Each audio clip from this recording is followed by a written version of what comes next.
বন্ধুরা, বাজার থেকে কেনা কেক খেতে তো খুবই সুস্বাদু, কিন্তু আমাদের শরীরের জন্য মোটেও ভালো নয়। কিন্তু সেই কেকই যদি হয় বাড়িতে তৈরি করা, তাও আবার পনির দিয়ে, তাহলে সেই কেকের স্বাদ বাজারের কেককেও হার মানাবে। আর তোমার পরিবারের প্রত্যেক সদস্য নির্দ্বিধায় মন ভরে খেতে পারবে। নমস্কার বন্ধুরা, আমি সঞ্জু। আজ আবারও দারুণ স্পেশাল একটা রেসিপি নিয়ে চলে এসেছি। আজকের রেসিপি পনির কেক। ঠিক আছে, তাহলে তোমরা দেখতে থাকো রেসিপিটা আমি ঠিক কিভাবে করছি। বন্ধুরা, স্পেশাল কেকটা তৈরি করার জন্য আমি এখানে 150 পনির নিয়ে নিয়েছি। এবারে পনিরটাকে আমি রাফলি কেটে একটা মিক্সিতে দিয়ে দিচ্ছি। এবারে দিয়ে দিচ্ছি চিনি। আমি এরকম একটা বাটি নিয়ে নিয়েছি। তোমরা যে পাত্রটাই নেবে সেই পাত্রের মাপে কিন্তু সমস্ত উপকরণগুলো দেবে, তাহলে কেকটা একেবারে পারফেক্ট হবে। আমি এই বাটিটার হাফ বাটি চিনি দিলাম,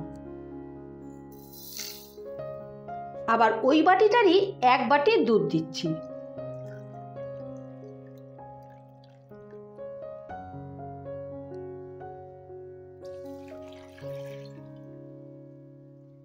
এবারে সমস্তটা একত্রে ব্লেন্ড করে নেব। এই দেখো, আমি একদম স্মুথ ব্লেন্ড করে নিয়েছি। ব্যাটারটা ঢেলে নিয়ে আমি ওই আগের বাটির মাপেরই হাফ বাটি দিয়ে দিচ্ছি সুজি। এবারে ওই বাটির মাপেই হাফ বাটি দিয়ে দিচ্ছি ময়দা। একই বাটির মাপে হাফ বাটি দিয়ে দিচ্ছি গুঁড়ো দুধ। এবারে সমস্ত উপকরণগুলো ভালো করে মিশিয়ে নেব। ব্যাটারটা চামচ দিয়ে ভালো করে মিশিয়ে নিলাম। এবারে আমি হাত দিয়ে ভালো করে ফেটিয়ে নেব। হাত দিয়ে ঠিক একই সার্কেলে এইভাবে ঘুরিয়ে ঘুরিয়ে ঘুরিয়ে ঘুরিয়ে ব্যাটারটা কিন্তু ফেটাতে হবে। প্রায় আমি 5-7 মিনিটের মতন ফেটিয়ে নেব। এই দেখো, ভালো করে ফেটিয়ে নিয়েছি। এবারে যেহেতু সুজি দেওয়া আছে, সুজিটা সেট হওয়ার জন্য আমি 10 মিনিটের মতো ঢাকা দিয়ে দেব। 10 মিনিট বাদে ঢাকাটা তুলে নিলাম। এই দেখো, ব্যাটারটা কত ঘন হয়ে গেছে। ঠিক ব্যাটারটা কিন্তু এই রকম হবে। এবারে দিয়ে দিচ্ছি 1 চামচ বেকিং পাউডার, দিয়ে দিচ্ছি 4 চামচের 4 ভাগের 1 ভাগ বেকিং সোডা। এবারে দিয়ে দিচ্ছি অল্প একটু ভ্যানিলা এসেন্স। এবারে দিয়ে দিচ্ছি ওই বাটিটারই 4 ভাগের 1 ভাগ সাদা তেল। তোমরা কিন্তু ঘি বা বাটার দিয়েও করতে পারো। এবারে দিয়ে দিচ্ছি ফুড কালার। কেকটা একটু কালারফুল করার জন্য এখানে আমি দিয়ে দিচ্ছি 3-4 ফোঁটা অরেঞ্জ কালার।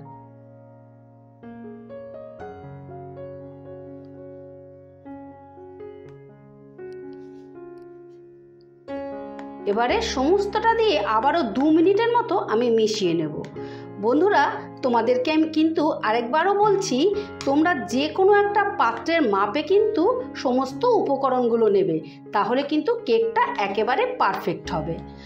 আর আমি ফুড কালারটা অরেঞ্জ কালার দিলাম, তোমরা তোমাদের পছন্দ মতন কালার দিতে পারো। এই দেখো, আমি আবারও 2 মিনিটের মতন ভালো করে মিশিয়ে নিয়েছি। তোমাদের থিকনেসটা আবারও দেখিয়ে দিচ্ছি। এই দেখো, খুব একটা পাতলাও হবে না, আবার খুব একটা ঘনও হবে না, ঠিক এই রকম হবে। এবারে আমি একটা সিলভারের বাটি নিয়ে নিয়েছি। তোমাদের কাছে যদি কেক টিন থাকে, তোমরা কেক টিনও নিতে পারো। এবারে বাটির মধ্যে দিয়ে দিচ্ছি কয়েক ফোঁটা তেল। এবারে তেলটাকে ব্রাশ দিয়ে ভালো করে বাটির গায়ে লাগিয়ে নিচ্ছি, যাতে কেকটা তলায় আটকে না যায়। তেলটা আমি ব্রাশ দিয়ে বাটিটা সারা গায়ে ভালো করে মেখে নিয়েছি। এবারে আমি একটা বাটার পেপার নিয়ে নিয়েছি। বাটার পেপারটা এইভাবে বসিয়ে দিচ্ছি। তোমাদের হাতের কাছে যদি বাটার পেপার না থাকে, তাহলে তোমরা সাদা কাগজও ঠিক এইভাবে কেটে নিতে পারো। ভালো করে বসিয়ে দিলাম। এবারে দিয়ে দিচ্ছি ব্যাটারটা। দেখো, আমরা তো বিভিন্ন অকেশনে, বিশেষত জন্মদিনে বাইরের থেকে কত দাম দিয়ে কেক কিনে নিয়ে আসি, কিন্তু কেকটা তৈরি করা একেবারেই সহজ। তোমরা যদি পুরো ভিডিওটা দেখে স্টেপগুলো ফলো করে কেক তৈরি করো, তাহলে একদম দেখবে দোকানের মতন পারফেক্ট হবে। সমস্ত ব্যাটারটা ঢেলে নিয়েছি।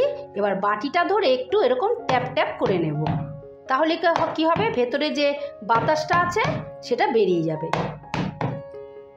এবারে আমি গ্যাস ধরিয়ে একটা কড়া বসিয়ে দিয়েছি, কড়াই দিয়ে দিচ্ছি নুন, তোমরা কিন্তু বালিও দিতে পারো।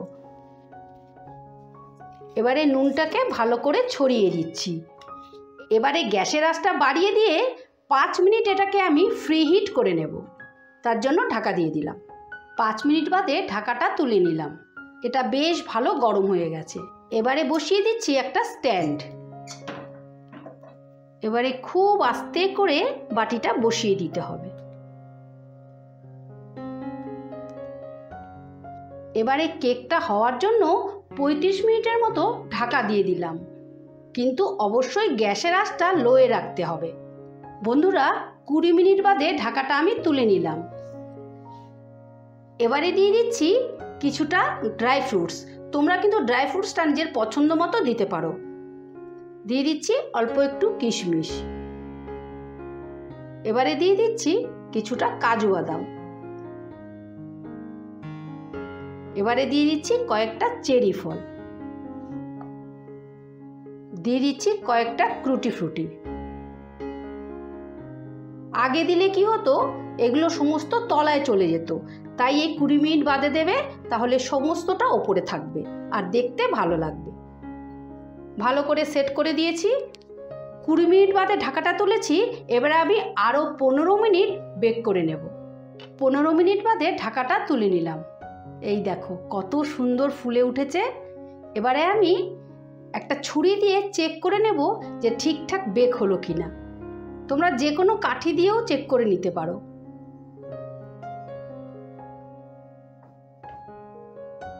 এই দেখো একদম লেগে যাচ্ছে না। যদি মনে করো এর সাথে লেগে আসে তখন বুঝবে একটু কাঁচা আছে, সেই ক্ষেত্রে তোমরা আরও 5-10 মিনিট বেক করে নেবে। আর একদম এরকম শুকনো আসলে বুঝবে যে একদম পারফেক্টলি বেক হয়ে গেছে। এবারে গ্যাসটা অফ করে দিলাম। এবারে এই কেকটাকে একদম ঠান্ডা করে নিতে হবে। এটা গরম অবস্থায় যেন একদম কাটবার চেষ্টা করো না, তাহলে কিন্তু কেকটা ভেঙে যাবে। এবারে এটাকে ঠান্ডা করে তোমাদের দেখাচ্ছি। এই দেখো কেকটা একেবারে ঠান্ডা হয়ে গেছে। কেকটা ঠান্ডা হতে 30 মিনিট সময় লেগেছে। এবারে কেকটাকে আমি ডিমোল্ড করে নেব। তার জন্য প্রথমে একটা ছুরি দিয়ে সাইডটা ছাড়িয়ে নিচ্ছি। এবারে একটা প্লেট নিয়ে নিলাম। প্লেটটা দিয়ে ঠিক এইভাবে ঢাকা দিয়ে উল্টে দেব।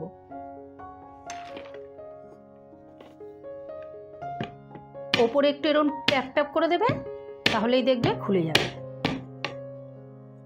এই দেখো কত সুন্দর বেক হয়েছে। এবারে পেপারটা আমি তুলে নেব। বাটার পেপারটা যে দিয়েছিলাম সেটা তুলে নিচ্ছি। এবারে আমি উল্টে নিচ্ছি। এই দেখো কত সফট হয়েছে, দেখো কত সফট হয়েছে। এই দেখো বন্ধুরা, পনির কেক ফাইনালি রেডি। এই রকম নিত্য নতুন রেসিপি দেখার জন্য আমার চ্যানেলটা ভিজিট করে আসার অনুরোধ রইল। আমার চ্যানেলে এই রকম নিত্য নতুন রেসিপি আসতেই থাকে। ঠিক আছে, তাহলে আজ আসি। কাল আবারও কোনো নতুন রেসিপি নিয়ে হাজির হব। ততক্ষণ তোমরা সকলে ভালো থেকো, সুস্থ থেকো। টাটা।